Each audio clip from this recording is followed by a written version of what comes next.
Hey everyone, I hope you're as excited as I am today. Welcome to our virtual Brain Injury Awareness Rally. I'm Sherry Petty.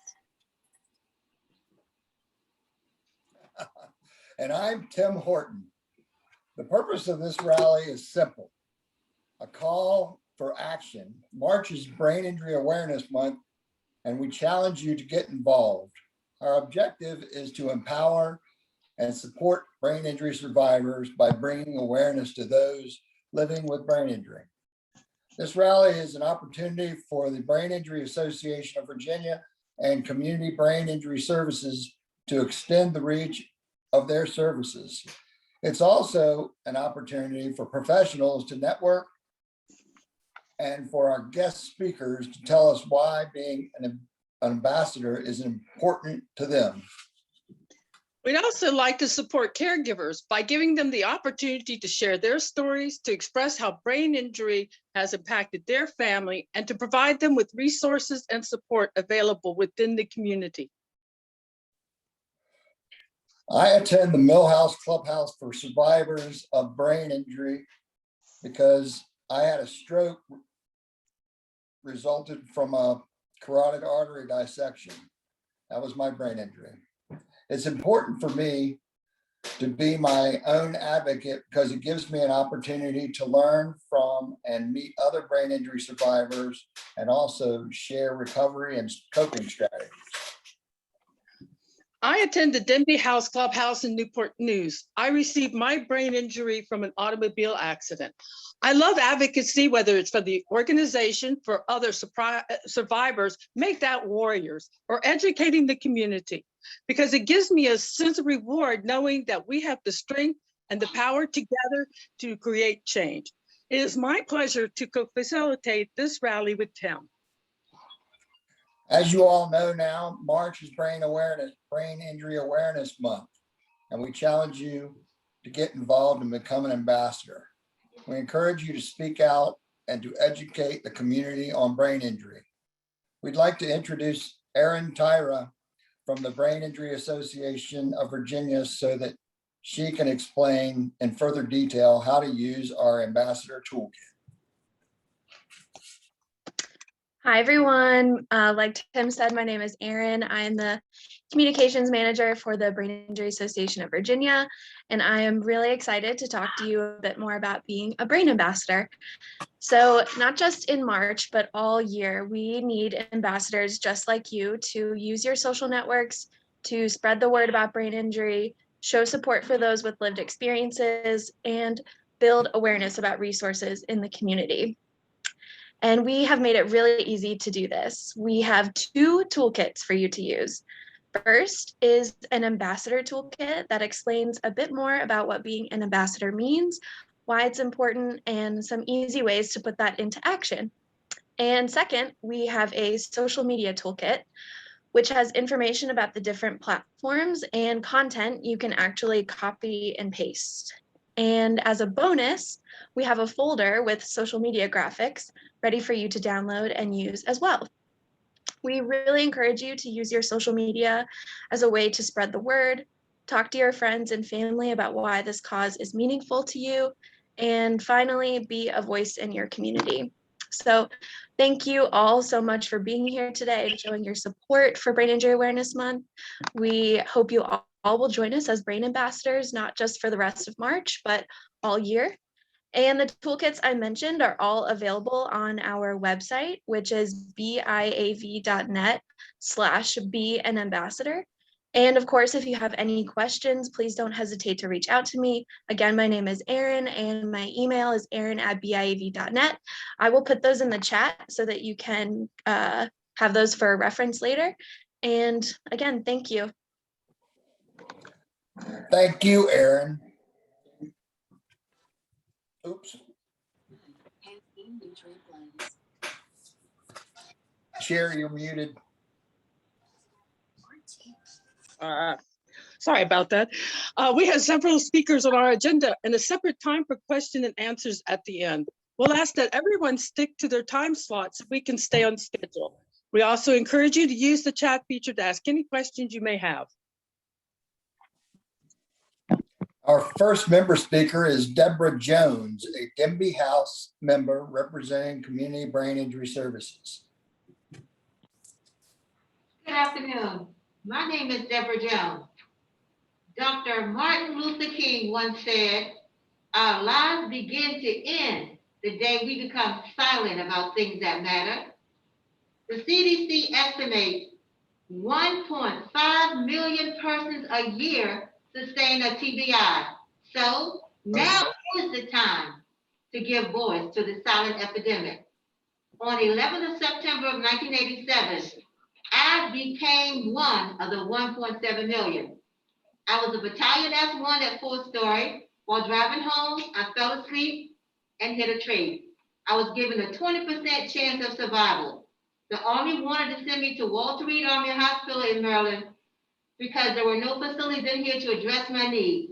But I did receive treatment at a rehab program called Head Trauma, which is no longer in existence. I was able to return to work, but I could never be the officer I was before. The Army discharged me on a very low disability rating. I found out about the Denby House while volunteering at Riverside Rehab. So this clubhouse has changed my life. The Denby House has helped me turn my traumatic setback into a dynamic comeback.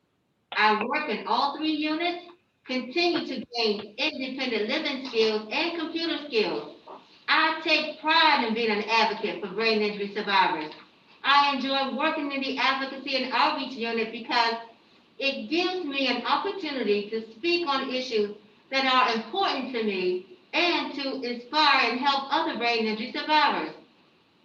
The Fortune 500 company that employed me told me that traumatic brain injury is not a disability. Well, I shared this with my case manager at the Denby House. She called them and gave them the brain injury one-on-one lesson. Needless to say, my long-term disability has been reinstated. So you see, without the Denby House, I would not have an advocate with the knowledge, resources, and support to obtain my benefits. The Denby House closed its office doors in March due to COVID and has since reopened with COVID restrictions. For the past 8 months, I've stayed connected through Facebook and virtual clubhouse meetings. I've built a strong rapport with my case managers, and they've gone above and beyond to make sure that I'm safe and reaching my goals. So you see, our membership is helping all of us turn our traumatic setback into a dynamic comeback. Thank you.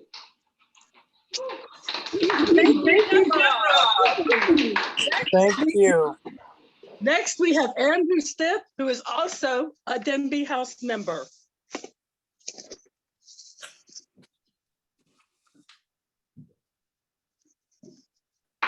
Good evening, everyone. My name is Andrew Stiff from Hampton, Virginia. I served my country with honor and dignity. I served in the military from January 24th, 1987 to December 31st, 2015. The way I received my traumatic brain injury was by colliding into another person while playing soccer twice. The third time was when I was served in Iraq in 2011. I had a premature rupture in my Achilles tendon. I also fell down several flights of stairs in the building where I worked at. I was out for 5 minutes. When returning to my unit at Fort Hood, the doctors could not find anything serious. Well, returning from Iraq, I was dealing with TBI, death of my daughter, having ADHD and dyslexia. When I returned to Hampton, Virginia, as a civilian, the VA hospital diagnosed me with polytrauma brain injury. there was no services available to me at that time. Evenly, I worked with the Department of Aging and Rehab. They assist me by connecting with me at the Wounded Warrior Project, and later referred me to the Denby House for community brain injury services in Newport News, Virginia. Me and other veterans have to deal with PTSD, suicide, drugs, homelessness, and lack of stable employment. Having a bad experience at the VA, the state of Virginia, and its discriminatory labor laws, the right to work law, are also barriers to veterans, people with disabilities. I was last employed November of 2019, and been diligently looking for employment ever since. Having a brain injury creates my barriers in my life, but programs like the Denby House have helped me tremendously. During the pandemic, I participated in virtual services offered by the Denby House, like Chair One Fitness and social hours. Now that I'm returned back in person services, I'm working toward my personal goals, which includes employment, financial planning, and assessing my local community resources. Thank you for having the opportunity for me to speak in front of this subject. Thank you. Thank you, Andrew, both for your service and for your talk. Next, we have my good friend, Alfred Fields, who is a member of Community Brain Injury Services and the Millhouse Clubhouse. He will speak next. Hi, everyone. My name is Alfred Fields III. I'm a brain injury survivor. I received my brain injury from an aggressive viral infection. I've been a member of the Millhouse for almost 2 years now. Attending the Millhouse before COVID-19 and now is equally engaging, even with changes made to make things safe and work for everyone. Virtual activities allow us to stay engaged in minimal Millhouse tasks, as well as maintaining our social connections with staff and members. Our in-person attendance, has changed by combining the maintenance and communications teams together. This way, we have the opportunity to perform familiar tasks with a few additions for ensuring our safety. We have the opportunity for ensuring our safety during this time. There we go. Through the Millhouse, I've also got the opportunity to become a member of the communications committee with the International Brain Injury Clubhouses Alliance. I'm happy and grateful that the Millhouse was able to provide hybrid attendance to us during these times, and grateful that the Millhouse, during these times, I should have made this bigger, as well as assisting me with reaching my personal goals. One of those goals was finding a new job. I'm now a new member of the Staples team. I'm a technology specialist there. I really enjoyed the time I spent at the Millhouse, and I will continue to do so as long as I'm able to. That's all.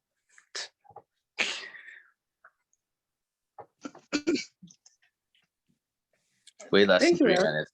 Thank you, Alfred. Yeah. Our last member speaker Yeah, is thank Eric you. Pan, who was also a Millhouse member. Go ahead, Eric. Hello, my name is Eric Mann, and I'm a brain injury survivor. My brain injury occurred in June 2019 in the emergency room after I had an accident on my mountain bike. My wife and I were on a camping trip with friends when I crashed my bike into a rocky, dry creek bed.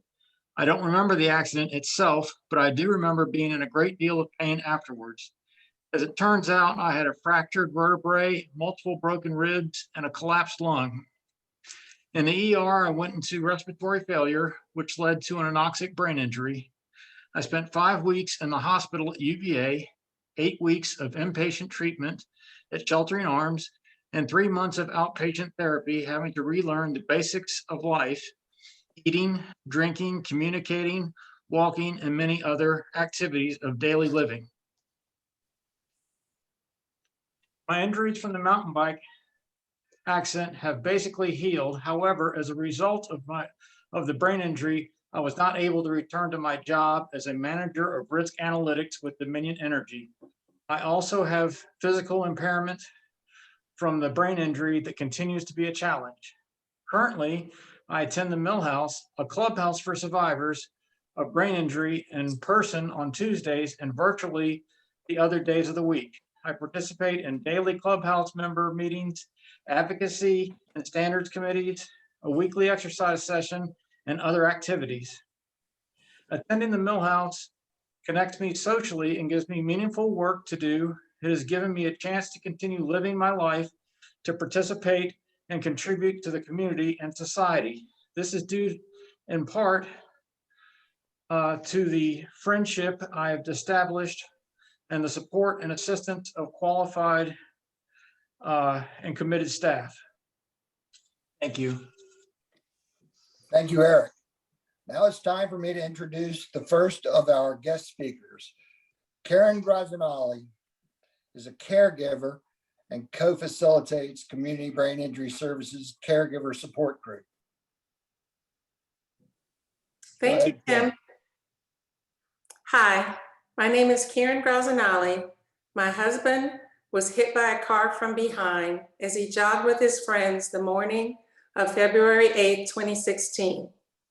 He spent the next 2 months in ICU, unaware of what happened to him, and then almost 2 weeks in a rehab facility that wasn't prepared to deal with the issues presented by his brain injury. Yet it was the only option available to us at the time. So my husband checked himself out and we went home together to figure it out. It wasn't easy. In fact, that first year was absolutely terrifying. When I look back on it, I'm amazed that we survived it. About a year or so later, we stumbled onto the Denby House. And from there, we began to learn about resources like the Brain Injury Association of Virginia, the many programs at VCU, and all the subspecialties available to help my husband.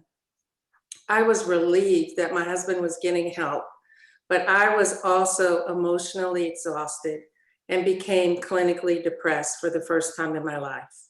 I needed help. And at the time, all the focus was on my husband. I am a brain injury ambassador because I know firsthand that a brain injury impacts more than the brain injured person. It impacts the family too. As family members, we grieve the relationship that we lost with our loved one as we try to build a new one. As family members, we encourage our loved ones to take their medication, stick with their therapies, use their compensatory strategies. As family members, we miss the ease of life before as we pause so he can process, repeat when he doesn't remember, listen to intent when the words don't make sense, and reassure when there's nothing else left to do. As a brain injury ambassador, I envision a community that supports the whole family during their brain injury journey. I am advocating for a smoother transition from rehab to home that engages the family provider well before that person goes home. I am advocating for case management for the whole family, including kids and teenagers. and family and marriage counseling that's covered by insurance. I'm also advocating for crisis intervention for caregivers. Believe it or not, I get calls from caregivers often. I've gotten texts at 2 a.m. And so crisis intervention is more than support groups for me. It's something that's available when that caregiver needs it. And lastly, I envision mentorship programs so we can help one another, and legislation that makes it all accessible and affordable. I am a brain injury ambassador, and you can be one too. Thank you. Thank you, Karen. I'd like to introduce you all to our next guest speaker, Alexis Perkins. Alexis is the founder and creative director of Chair One Fitness. Hey everybody, I feel incredibly blessed to be here right now. As she stated, I'm Alexis and I am the founder and creative of Chair One Fitness. What we do is we like to break down barriers, making fun fitness options available to anyone, no matter their age and or ability. I'm really excited that we have instructors who are currently at the Denby House. Yamise, I know she's on the call. Thank you, because you're doing our work of being a blessing to others. We like to create a fun environment because let's face it, brain injury and brain trauma isn't easy to deal with. People have to go through rehab, rec therapy. They have to deal with things to strengthen their brain activity and their bodies. And sometimes it just always feels like therapy. So what we did was we wanted to create something that was fun for others to do while reaping the medical benefits. Inside of all of our choreography, we have activities of daily living included into our movement, but they're just kind of masked with fun moves. We put a lot of work into the background, making sure that we have movements that stimulate both the left and the right side of the brain. And the reason why I wanted to be an advocate is because when we started Chair One Fitness, it was like, okay, cool, we can just create this program. But as we dug a little deeper and started talking to people and seeing what conditions they had, what their daily struggles were, it really connected me to the cause and the different benefits that somebody could have. And I said, wait a minute, we have the ability here to be a blessing to others just through movement, fitness, fun, and especially music. So I know I just have 3 minutes. So I just wanted to share with you a message that I had received.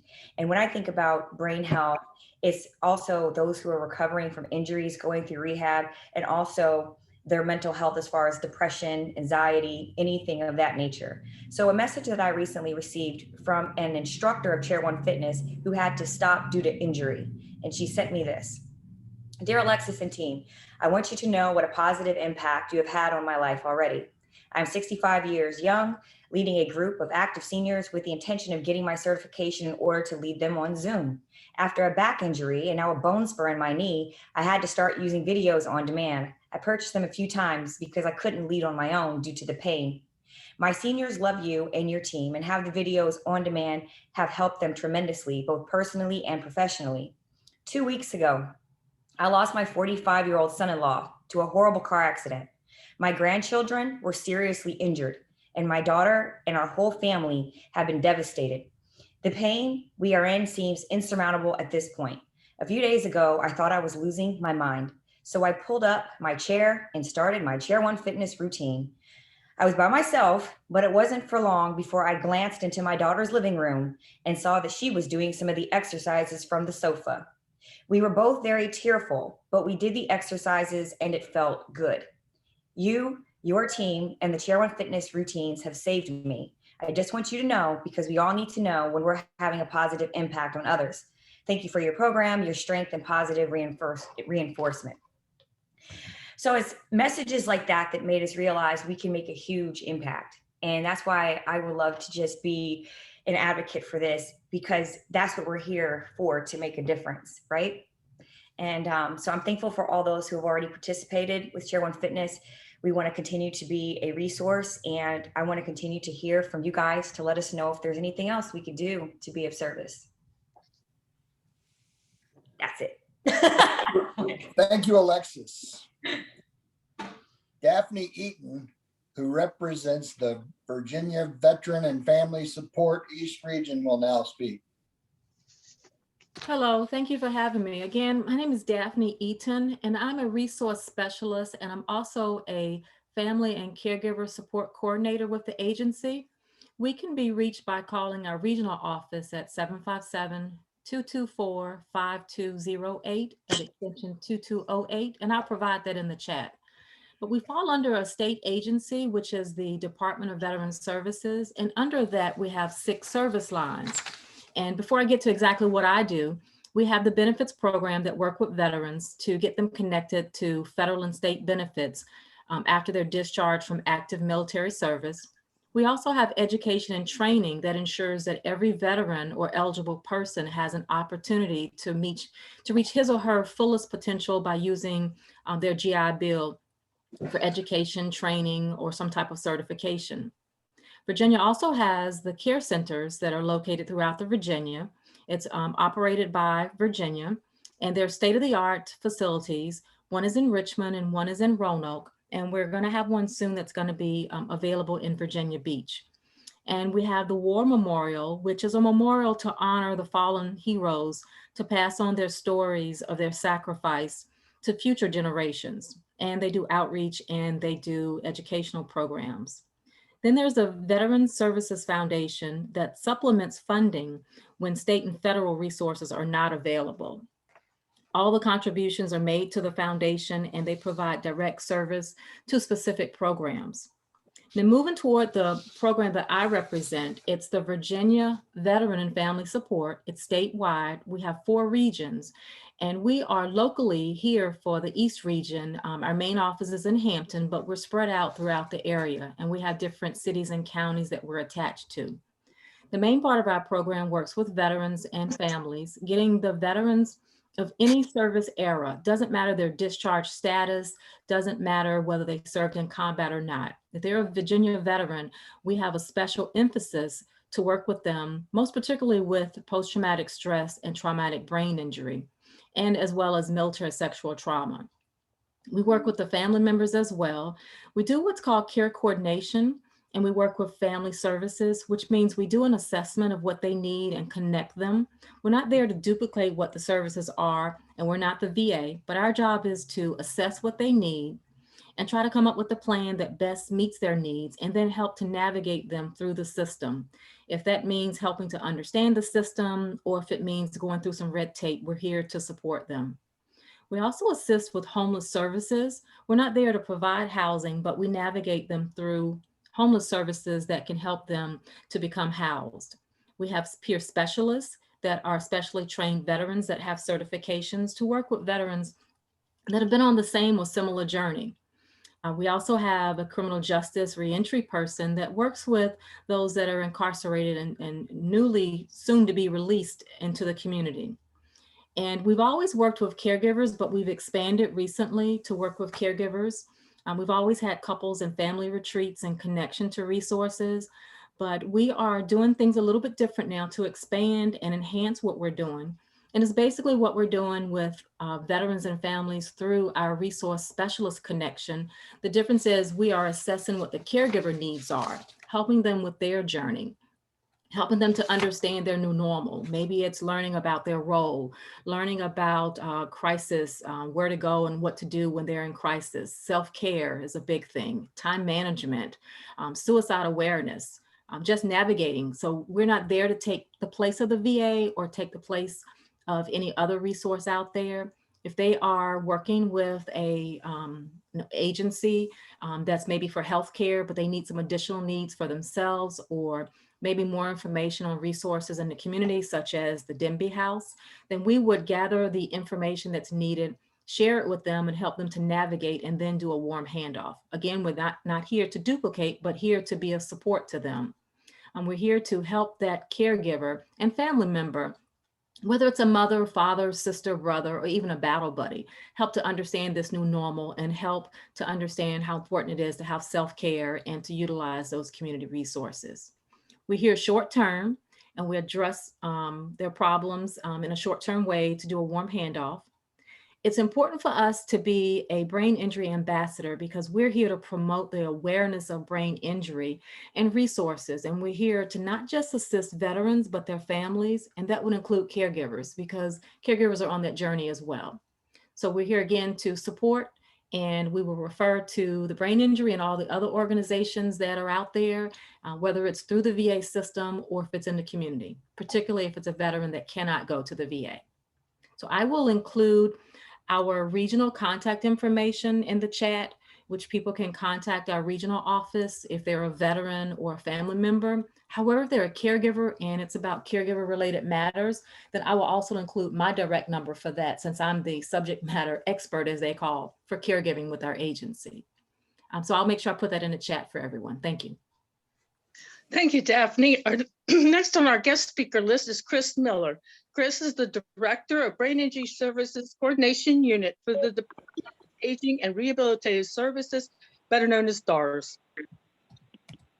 Thank you. As has been mentioned, my name is Chris Miller. I'm the Director of the Brain Injury Services Coordination Unit at DARS, which is the Department for Aging and Rehabilitative Services. I knew I had to become an ambassador for brain injury just over a year ago when I found out that brain injury is among the top causes of death and disability. Virginia has a system of community-based services that served 2,200 people last year. It includes case management, day support, clubhouses, personal care assistance, and many providers offer additional support like residential services, counseling, and, as you've all learned to do in the past year, telehealth. When we look at the impact of those services, and I think we're seeing them right now today on this Zoom meeting, this rally, we see the value to brain injury survivors. But 19% of Virginia counties have no services at all. What would happen if this was true of any other chronic medical condition, that services were available to only 80% of the state? And now that you know, don't you think that if you're not already, shouldn't you become a brain injury ambassador too? Thank you. Well, thank you, Chris. Great information. It is now my distinct pleasure to introduce you all to Senator Monty Mason. Senator Mason serves the Peninsula's 1st District, including parts of Newport News, James County, Williamsburg, Hampton, Suffolk, York County, and parts of Virginia Beach. In the Virginia Senate. Hey, thank you, sir. Thanks for having me today. Hello, everybody. And most important of all of those localities, the Denby House. So some folks may come from outside of my district to the Denby House, but I'll wrestle my colleagues for them because the Denby House is right in the middle of my district, and I have thoroughly enjoyed going over and interacting and building and making friends there over the last several years. So I think it's super important to be an ambassador for brain injury because that's how I learned about the whole thing. My first year in Richmond, a group came up and sat and talked to me, and I made some friends that day that I have kept throughout the course of the last 8 or 9 years, but they taught me the first step about the issues associated with it, all the great things being done in places like the Denby House and other clubhouses and through DARS. Ms. Miller just talked about all the work that they're trying to do. My job in the General Assembly is to get them resources and money so they can do it. And it's because of the ambassadors that came to meet me. Very soon after, Jason came to a nonprofit expose, or I don't know, it was a morning that nonprofits got together and talked about all the things they do, the successes they have, and the challenges and the obstacles that they face. And so I went to him and said, hey, I just met some folks. And from there, just because of ambassadors for the Denby House and for brain injury, I was exposed and developed a small understanding. And then over the past 8 or 9 years, have had the real privilege of working with you, coming to the Denby House, seeing you up in Richmond. I missed seeing you and everyone else this year, as the Richmond General Assembly was an unusual event this year. We met in person at the Science Museum, but didn't meet any people because of course, the pandemic, and we're all being super careful. But we had a fun Zoom get together the other day that I thoroughly enjoyed being a part of. And so I think the most important thing I would say, whether it's you're talking to legislators or just other folks in the community, spreading the word and exposing your great folks, your great participants, your great members to different walks of life and people in the community is how we all learn. It's how we all understand the great things being done and how many more great things we could do if we had the resources, if we had the financial backing. but from the city level to the state level to the national level, not just people that do things like that represent you in the legislature, but people throughout the community, you and we all becoming ambassadors for brain injury, and it just really opens the door, I hope, for other opportunities. I kept scrolling through the 5, 6 screens of people here. So we've got a huge community and a huge group of people doing wonderful things, contributing and being a meaningful part of my district and this state and this country. And so by us all becoming ambassadors, we can tell more people about it. We can interact more with each other, and we can help people on the mend. So I really appreciate you including me. Thanks for the friendship that we've developed over the last several years. I'll look forward to it continuing in the future. And thanks for letting me be a part of this. What a great day. Thank you, Senator Mason. I'd like to introduce Delegate Price.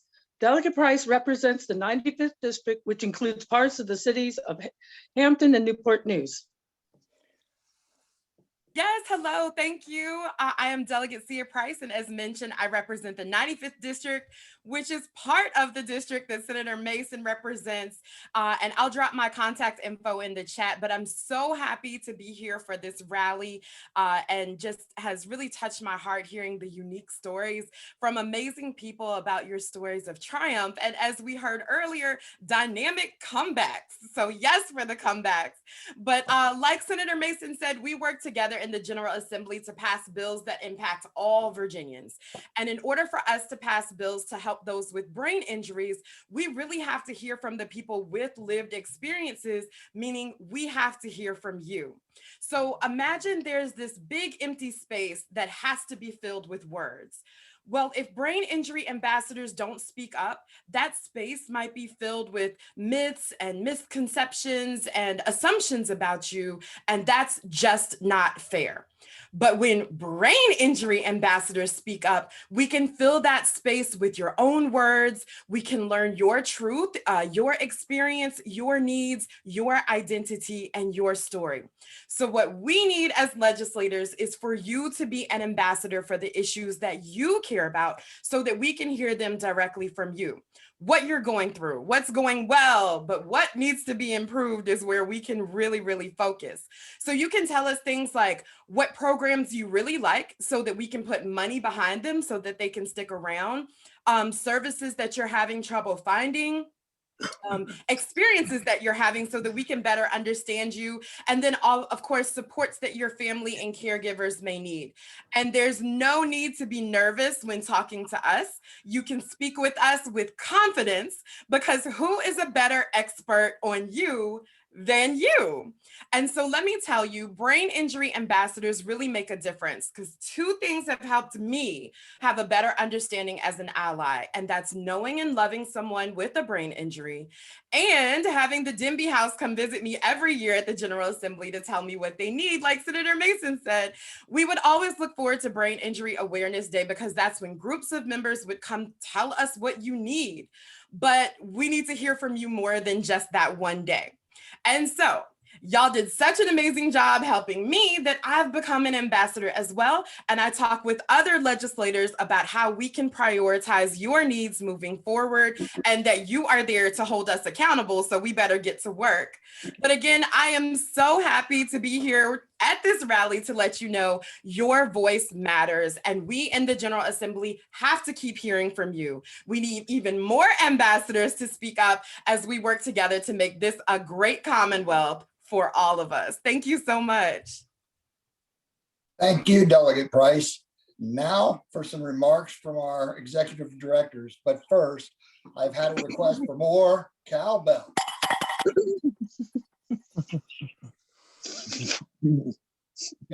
First up is Ann McDonald, who is an executive director of Brain Injury Services, or Brain Injury Association of Virginia. Oh, more cowbell was classic, Tim. And Sia, you just make me smile. So thank you, thank you, thank you. Good afternoon, everybody. I'm Ann McDonald. I'm the executive director of the Brain Injury Association of Virginia. I began my career as an occupational therapist in brain injury rehab at Sheltering Arms Hospital, and I've worked here for 20 years. And I am passionate about this cause and have been an ambassador for it in one way or another for my whole professional career. In all those years, I've seen struggles and miracles, despair and joy and hope. I have seen what appropriate, affordable, and accessible services mean to those who get them and to those who do not. And we have seen the difference advocacy makes. Since 2005, we've worked together to get about $5 million in new funding for community-based services. We've worked together to pass laws that protect kids from playing sports when they've had a concussion, to support them in the classroom, to require crisis intervention teams to train their members about brain injury, and to expand eligibility for brain injury services in public schools. You know, around 1 million Virginians have sustained a brain injury, and many of those are called mild. But we know the effects aren't always mild. They're often unrecognized and discounted. And even when the injuries are very serious, people are being discharged sicker and quicker from rehab and therapy. We know people aren't getting the treatment they need to get better and reclaim their lives. Many studies have shown a link between brain injury and domestic violence, homelessness, mental health issues, poverty, unemployment, and becoming involved in the justice system. And we need to change that, and we can change that. There are nearly 300,000 Virginians who have a disability related to traumatic brain injury or stroke. And while our service system is better than most in Virginia, BIAV estimates less than 2% of those individuals receive community-based services that could help them and those who care for them. Alone, we are strong. Together, we are stronger. Because we have worked together, Virginia has created a system of state-funded community brain injury services because people like you decided to be ambassadors, to tell your stories, to use your voice to help others, and to create a better future for all of us. But we still have much work to do, and BIAV is committed to supporting your advocacy. You can find more information about ways to support our collective efforts toward justice and basic human rights for those impacted by brain injury on our website at biav.net. Thank you for being here today, and thank you for your hope for a brighter future. Thanks to all our speakers for their passion. Thanks to Delegate Price and Senator Mason for their advocacy, ambassadorship, and encouragement.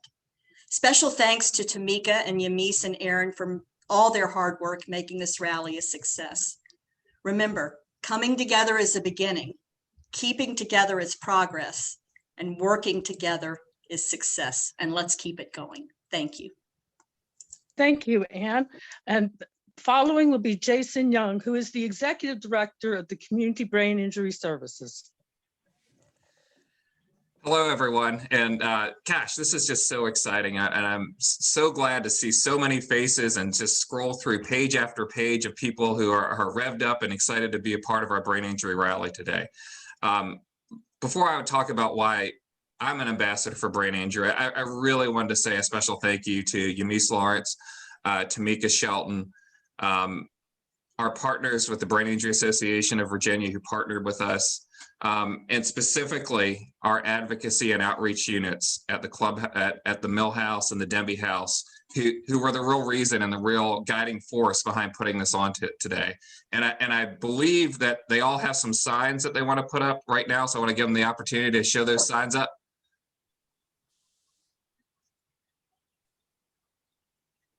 All right, well, thank you. Guys can keep them up as I talk a little bit here. So why did I become an ambassador? Well, I spent many years working in and at our clubhouse program. So on a daily basis, I'd see our clubhouse members, they'd walk in the door with a smile on their face, a friendly greeting, ready to work for the day. And working at the clubhouse made me realize the immense challenges that different people have to face. How things like just getting up, ready, and going in the morning for a clubhouse member was an entirely different experience for them than it would be for me or for a person without a disability. Did I have to wonder if my ride was going to show up? Did I have to take any number of medications as a result of my brain injury to help me sleep, to not have seizures, to manage some other medical condition my brain injury left me with? Did I have to rely upon others to help me with things that I was able to do independently prior to my brain injury? No, I didn't. And then I would ask myself, would I show up at the clubhouse every day with a smile on my face, a warm greeting, ready to work? Well, I don't know how I could answer that question. And frankly, I don't know how any one of us could answer that with a yes or a no without having walked a mile in the shoes of those who've had. So in life, we all have choices to make. We can choose simply to accept the cards before us, or we can choose to live our best lives, despite the circumstances of those cards that have been dealt to us, using our learned experiences to help others and to help ourselves. And I think every one of our members, our clients, our family members, and caregivers have chosen the latter. And those are the people that I want to walk this walk with. Those are the people that I want to be an ambassador for and an ambassador with. And I just want to leave with an example of the power of what our collective voices can be as ambassadors for brain injury. This past fall, we've had dozens of meetings were held around the state with state delegates and senators to bring awareness as to the needs for more funding and services for persons with brain injury. Countless survivors, family members, caregivers, and other ambassadors for brain injury participated in these meetings, and they made their voices heard. Well, the Virginia General Assembly heard those voices. And just a few weeks ago, they approved $1.2 million in new funding for brain injury services. This is one of the largest infusions of new funding for brain injury ever in the state. And this is going to result in just a sea change of services for persons that didn't have access to it before. But it's also going to help so many more people find their voices and find their community, as those who have spoke on this call today have found theirs. So I just want to have everyone, let's make our voices heard and make our voices count as ambassadors for brain injury. So I'm going to turn it over now to our wonderful clubhouse director at the Denby House, Jessica Dupuy, who's going to be kind of facilitating our question and answer session here. So Jessica, the floor is all yours. Thanks, But first, more cowbell. Oh. We didn't know it was a cowbell. You needed to bring your cowbell to this event, but we should have. I think we had pom-pom somewhere, but we do have a chant, and I'm going to slip that in, even though it's not on the agenda. I'm calling an audible. We are going to do our chant in a little bit at Denby House. But before then, does anyone have any questions for our speakers? First of all, thank you guys all for speaking. It's just been so phenomenal to have this sort of event to put out there. But anyone have any questions that they want to go ahead and ask? If you want to unmute yourself or ask them in the question box, the comment box on the side. I'm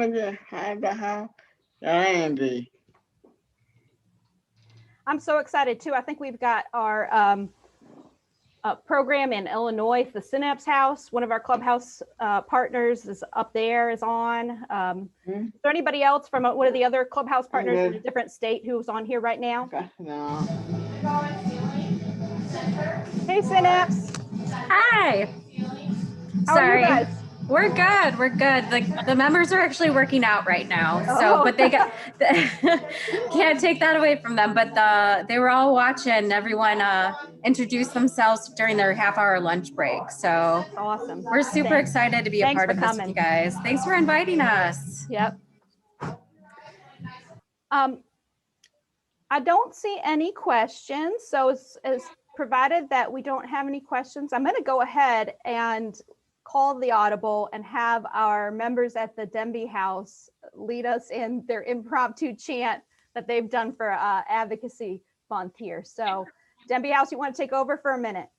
Can I ask a quick question? Yes. Before we begin, I'm in North Carolina, and I was wondering if anybody or who would I contact in terms of finding out if I could I don't know, develop a house of our own, or if there's somebody in here from North Carolina, because I'm unsure.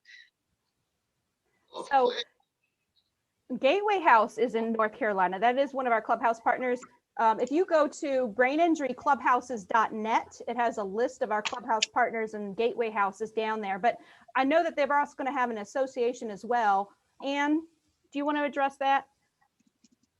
Sure thing, Jessica. Thank you very much. Yeah, the Brain Injury Association of North Carolina is led by a man named Daniel Pittican, I think is his name. Anyway, I could get you the contact information. I'll see if I can't put it up in the chat real quick, but the Brain Injury Association of North Carolina would be able to help you figure out different ways that you might be able to advocate to increase the number of brain injury clubhouses. One is great. Virginia has 5. We'd like to see 10, and we'd like you guys to have 10. Absolutely. Thank you. Thank you. I also saw somebody was asking about clubhouse programs in Illinois, because we had talked about that. And yes, Synapse House is in Illinois. I would also direct you to braininjuryclubhouses.net to get their information if you want to look that up. We had another question from Andrew at the Denby House. Andrew, do you want to go ahead and ask your question? Yeah, question. I've been to Denby House since 2016. And then also I've been trying to work in and out of the system since 2015 till now. I wanted to address all of the people, and also the General Assembly need to, I would like to, as we have disabilities and all type of disabilities, is there any laws that y'all need? What y'all need to do to me is to all the labor laws, y'all need to go ahead and flush those down. Y'all need to go ahead and recall all the laws, especially the labor laws, because of my disability, 2 times I got fired from jobs, and I could not. And right now I got a blacklist on me at the shipyard. So all the stuff is good and everything, but it needs to be more than that, especially for people with disabilities and people with all type of traumatic brain injuries, because we are important also. We are important. So is there any laws or anything that we can go ahead and do to make a brain injury day or month, or awareness or something? I mean, I know y'all passing marijuana law. Yeah, that's nice, well and good, but they need more laws. We need more laws to protect the labor, protect the person, and also we need to get paid. Hey, Andrew, this is Hey, what's going on, girl? So I did want to let you know, sometimes government moves slower than it should. No excuses.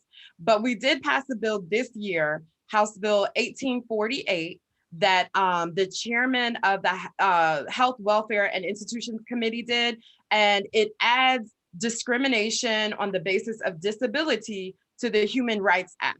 And so that's the Virginia Human Rights Act. And so that we are, I believe, waiting for the governor to sign it, but we're also, by that, it means that if something happens, we can say that it was, actually the governor did sign it, and it goes into effect July 1st.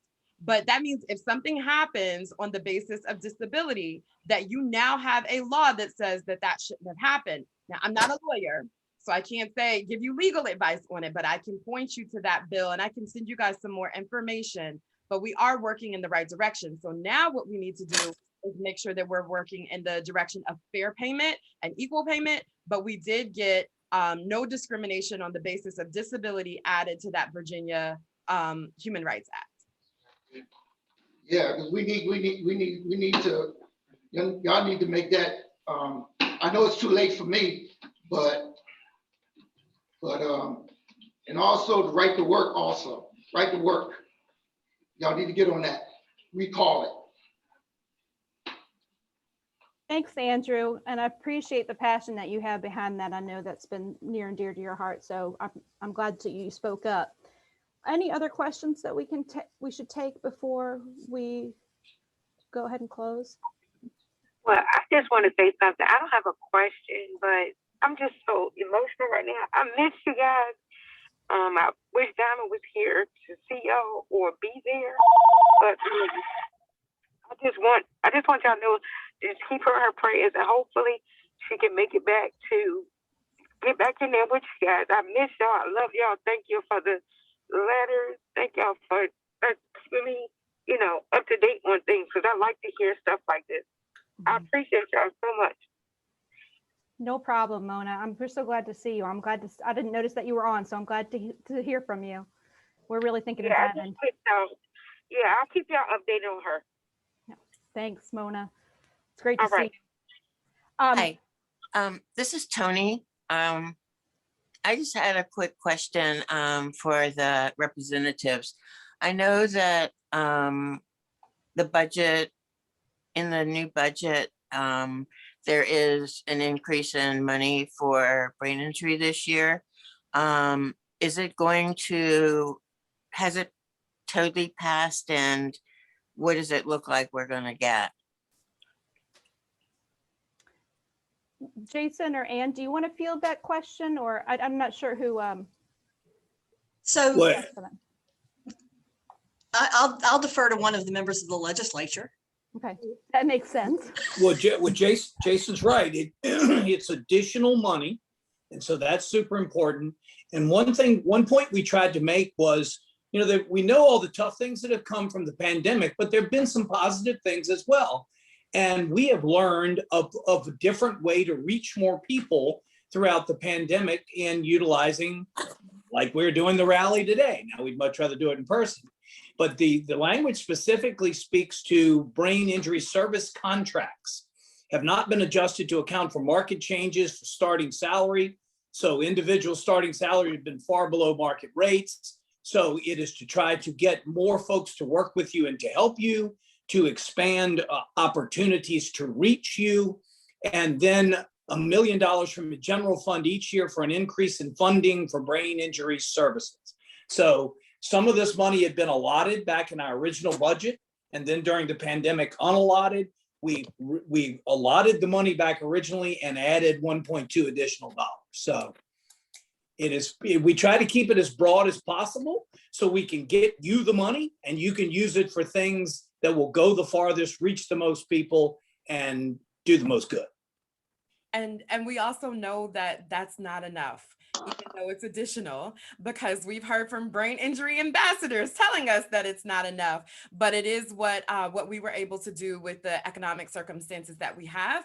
And as far as the question about whether or not it's been passed, so the governor has until the 11:59 p.m. on the 31st of March to sign all of the bills. One of the bills is the budget bill. I anticipate, because we got some new money into Virginia from the American Rescue Plan, that there may be amendments coming to the bill. So we may not finish it until we have reconvened session on April 7th.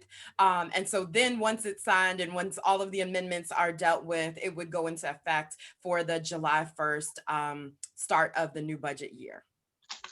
Thank y'all for all you've done. I mean, I know that I usually go to Richmond every year. I really miss going this year. And I live in Northern Virginia, so I don't see y'all, but I see my Northern Virginia people. And, I know it's never enough, but we appreciate everything we do get. And it has been a hard year. So thank you for what you've done to give us additional money. Yeah, Tony, I echo what you're saying, which is that every little bit helps. And, even though here at the Demme House, we're like a few miles away, we have an area that is considered unserved, has no services. And so I'm so excited about this new money that has come through and what the possibilities are for people who literally may just be sitting at home without services right now. So that's just fantastic. Thank you, Senator Price and Senator Mason and Delegate Price for answering us, for providing that explanation there. Are any of these service contracts going to technical access, better access in terms of Virginia? So do you, who would be best to speak on that? So there are some parts of the contracts. I know that some of the service providers included in those contracts are doing some really unique things with some virtual services. For example, in Southwest Virginia, that's an area that is really dependent on other, because it's so rural, has not as much access. And so they're doing some really unique stuff with virtual services. Jason, do you want to speak further on who's doing what with the money?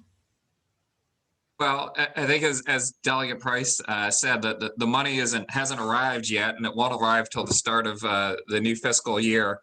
But how it will work out is that the money goes to the Virginia Department of Aging and Rehabilitative Services, which is the lead state agency for brain injury. And, the Virginia Brain Injury Council and the Virginia Alliance of Brain Injury Service Providers, the Brain Injury Association of Virginia will all provide some input into how we think that money could best be distributed to reach its kind of maximum potential and help the most people. So I don't think we can really kind of fully answer that question yet, because it's kind of to be determined at this point. But I would imagine probably May, late May, early June, we'll probably have a much firmer picture of how that money is going to be distributed out and helping citizens across Virginia with brain injury. Thanks, Jason. I was floundering. Let's be real. Needed to pass it to you. So it looks like I have a question from an old friend of mine who I've not seen in over a year. Joe Kinney, are you on here? You said you have your hand up.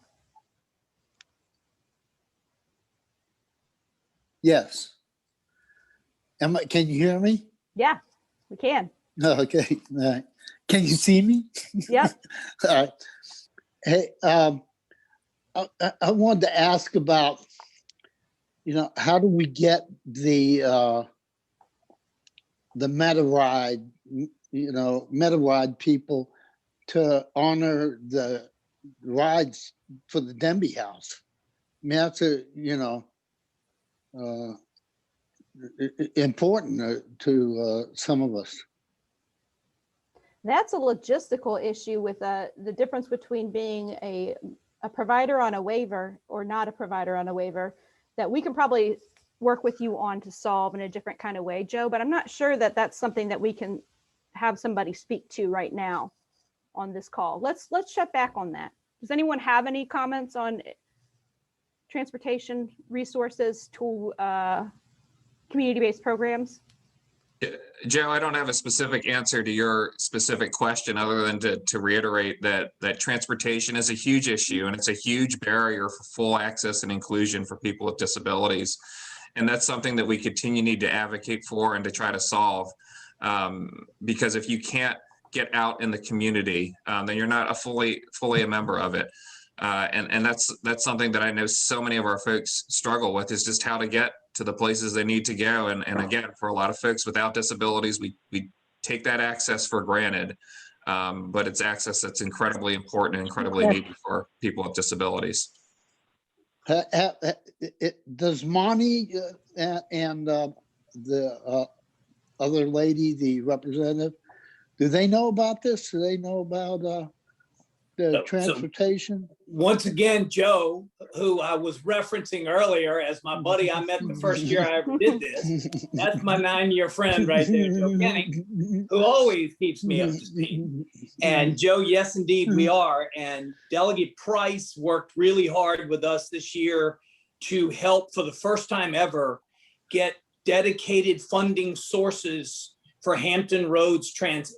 So any city that's included in HRT, and it'll fall under our Transportation Accountability Commission, which I'm on, and we have already dispersed the first tranche of about $25 million to try to get new buses, more buses, and to shore up the routes that we're running in Newport News, anywhere Hampton Roads Transit operates, and that is Newport News. So we're trying to increase the efficiency of the service. And so what I'll do is we'll take away from here to go back and understand some of the specifics around the transportation to the Denby House. Because, for an example, we made sure we got a bus to run to Lackey Free Clinic, and that now has a bus stop, and we've continued to be able to do things like that. So Joe, we'll look at the specifics to the Denby House route, but I want you to know help's on the way because we've come up with a dedicated funding source. So thanks for keeping us in the know as always, my friend. Good to see you. Good seeing you too, Monty, and thanks. Thanks, Joe. I hope we see you in person soon too. That'll be awesome. Hopefully one day, right? And That's why Senator I'm- Mason, thanks for that. That's why I'm bringing the question up. I know, I You know, appreciate it's it. kind I of- really do appreciate it. Yeah. We have one more question and then I'm going to close this up because I know we're past time, the hour mark here. Lori Rogers, did you want to ask a question? Hi. Did I unmute? Yes, you did. You're good. Yes, hello. I'm joining you as a caregiver who is now in her aftercare season. My son passed away in October, and I was a full-time caregiver, primary caregiver, and his seriousness of his injury precluded him from very many of the services or opportunities that you've discussed today. That's not what I want to ask about. I wanted to ask about in my aftercare season, because I'm still passionate about fighting for brain injury patients, brain injury caregivers, and brain injury awareness. So I spoke last week to the North Carolina BIA, and I was wondering, they mentioned that there was a certification as a brain injury specialist that was available, but because I wasn't employed as a brain injury person, although I worked 100% full time, practically 24/7 every year, every week, that I could take the class, not through them. I'd have to check with you guys, but it wouldn't count. Now, in my after season, I'm looking for something. I'm 61 years old. My husband is ready to retire, and I don't qualify for anything. You know, I have no health care because I worked for 11 years for David, my son, and I'm trying to find my feet and my path. So the question I guess I have is, do you have that certification available? And who would I work with to start looking for the new path that I'm on? Anne, do you want to field that question? Sure. Hey, Lori, it's Ann. How Hi, are you? Ann. So the brain injury specialist certification is really something that is a huge commitment and requires lots of study and lots of very technical knowledge. There's also a brain injury fundamentals class that might suit your needs, but BIAB is also developing something that sort of meets in the middle. And if you want to give me a call at some point this week, feel free to do so. I would be very happy to talk to you about it. We've got somebody developing some curriculum now, and maybe that's something that you could provide your voice into and maybe even add a little bit to the curricula. So why don't you give me a call, and it'd be I'll great do to that. catch up with you. Thank You got my number? I'll put it in the chat. Me. Thank you. Oh yeah, I can email. Yeah, I'll put it in the chat and I'll email you. Who knows where? Sorry to be late. I'm trying to block, to set this thing on. It's hard on my PC. It was easy before, but not now, so I'm logging in. And Facebook's really good for that. Hey, Greg. Okay, well, thank you. I heard it talking about the bus, talking to Joe, right? The bus, the small buses, they don't pay as much as the big buses, the real buses. So they move they go from about a couple months, an hour, a year out, and they're going to another place. I know that. But I love those little buses. What do they call the little buses? Anyway, it's just when I go over there, they'll take me down to Denby House, or my house, the Denby House, and back to house again. I like that. I really enjoy that. But I don't use as much as other people, but I really enjoy it. Mm-hmm. Yeah, I really enjoy that. Fantastic. I like it. They're from Newport News, Hampton, Virginia Beach. Those are like 4 little cities, but big cities. Number 2, I want to say thank you for a Denby House. They helped me. I was really tough. It was hard. 5-6 years ago. It was really hard. I don't use as much, but I would like to go now and then. But thank you for what you guys have helped me. Thank you. That's all. Thanks, Greg. That was an awesome comment. So what Greg is referring to is the paratransit system here in Newport News and Hampton that is available to people who would like to come to the clubhouse. That as an option, it is a good option. I think he was talking about how using that service is more expensive than using the regular bus line, but that it is an option available to our clubhouse members. Well, they're only $350 If it's twice a day, if it's try to go up and get back, it'd be $7. Yeah. Not bad to me. Yeah. Well, thank you all for coming. I'm gonna, Jessica, yes. this is Tony. Can I just bring up one other quick thing? I had just sent a message to Ann, but it came up in the legislative congressional briefing at Capitol Hill a couple weeks ago on COVID and brain injuries. And I'm just wondering if Virginia, I know that Ann said that they're starting to look at it, but there's a huge amount of people, including myself, who are long haulers and have had brain injuries. I have done a lot of research on it, have done some speaking on it. And it's a real problem. And I think it's something that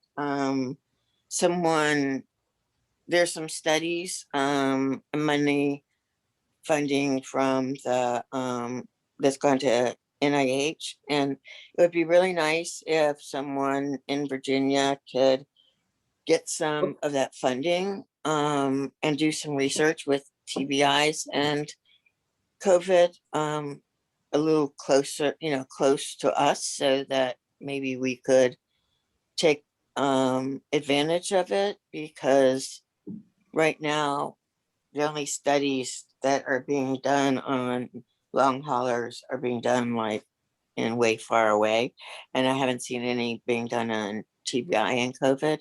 So for anyone out there that knows anybody that works for any of the hospitals that do research, please, please, please, please. There's what, $1.2 billion, Ann? I think. And did you want to speak to the funding? I think Tony was saying, she was saying that was the amount of funding available right now. Yeah, I'm not sure where that pot of money you're talking about is coming from Tony. The money that we're getting in Virginia is really just for the existing community-based brain injury programs to be able to offer their services better. Yeah. I know that we've talked, there's some talk about whether or not the Commonwealth Neurotrauma Initiative Trust Fund money could be used for specific COVID research and brain injuries. And I think that's an issue that's still being discussed. So I'm not sure. I know that there's some really good research being done. But I think we're still very much in the learning stage on a lot of this, and we're just going to have to see what happens over the next couple of years. And so the money just went to NIH. And there's requests for funding right now being sent out for it. And so that's why I'm saying, if there's anyone that could do some studies, specifically for TBIs and COVID in Virginia, it would be really helpful. We can talk next week maybe about it, but. Okay. I'll nose around and see what I can find out. I'm good at being nosy. Yeah, you and me both. And and it's just something that's, it's been 1 year for me now, and I'm still having issues, and I just, it's put a cramp in my. And I'm sure you won't be the only one who is feeling the after effects and needs to see some movement on that front. And can I speak to that? Mm-hmm. This is Melissa. Sure. Mm-hmm.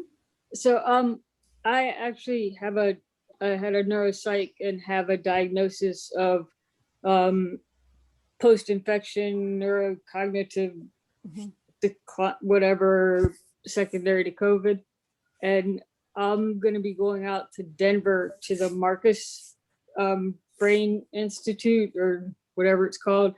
But the NIH funding will be used by NIH. It's not like you can apply for that monies it's not something like that can be applied for. It's going to be studies conducted by NIH, and they're going to choose sites where there is density within the nation. Yeah, this is such a large issue, and I know it's one that we're going to be talking about for years to come. So we need like a second and third meeting about it. I'm going to wrap us up, and then we will. This is what I'm going to do. I have a list of people to thank. I'm going to thank them quickly, even though they deserve longer. And then I'm going to let Denby House do their chant because I promised you. And then we're gonna go ahead and wrap it up here. So first of all, again, let me reiterate, Tamika and Yamis, they were the quietest on this call, but they put in the most work and hours every single day trying to get ready for this rally. So Yamis Lawrence and Tamika Shelton at the Mill House, we really appreciate you too. They're the unit coordinators of our advocacy and outreach units at the Mill House and at the Denby House. Tim and Sherry, our MCs, can we just give them one of these? Because that is such a hard job. And I just really appreciated them today. Deborah, Andrew, Eric, Alfred, and the other Clubhouse members who put this together, who spent hours in meetings to make sure this would all go down. We thank you too. BIAV staff, Amanda Ritchie, Laura Bennett, Aaron Tyra, for collaborating, for helping on all the logistics. And then Jason and Ann, our fearless leaders, we have to thank them as well. And I always think that we are happy for you to be Snoopy on our behalf at the brain injury community, and keep yelling loudly too. I always am bragging on being in a state that has you. So I appreciate you, and Jason as well for the same reasons. And the entire CBIS staff teams, Denby House and Mill House, we appreciate you as well. I'm going to hand it over to the Denby House for. I'd just like to say, yeah. Great job, Jason. Good job. Yeah, good job, Jason. You're right, though. I didn't give him enough time in my moment. Give him his moment, but I skipped over him. So, Denby House staff, if you want, members, that everybody who's over there in the unit, if you want to go ahead and do your chant, that would be great. Deborah, can you lead off? Are you over there? Deborah had to leave. Some of our members had to leave. Their handyman showed up. But we just want to take the opportunity and say thank you again. And also the reason that we're here is a call for action. So I know that we have more than we started off with 119 people. Right now, I'm not sure how many people are on here, but 80 something people. Everybody do one thing, go to the website, BIAV or Community Brain Injury Services, and commit to doing something to advocate for brain injury services. Give me 1 sec. She's heading over. She's making the trip from one room to another here in the clubhouse. So we'll just give her a minute. Think about what's your one thing while she's making her trip over. The one thing you can do today to just support and advocate. Yeah. Can I just say thank you to, and I know you can probably thank your staff team too, but for decorating our clubhouse. I know that you guys maybe can or can't see our background, but our clubhouse is decked out in blue and green today. So thank you to our staff team here and at the Denby House for going out of their way and making sure that our clubhouse is decorated. Yeah. And blue is the color of the ribbon for acquired brain injury awareness, and green for traumatic brain injury awareness. I have my bracelets shirt to support. Yamis, are you ready over there? Yeah, we're ready. Okay, go for it. All right. We will rock you. We will advocate. Advocate. We will advocate. Advocate. Raise awareness. Do something. Say something. Use your voice. Okay. Thank you guys. Yay. We'll sign off now, but we appreciate everybody. Keep the conversation going. We'll see you.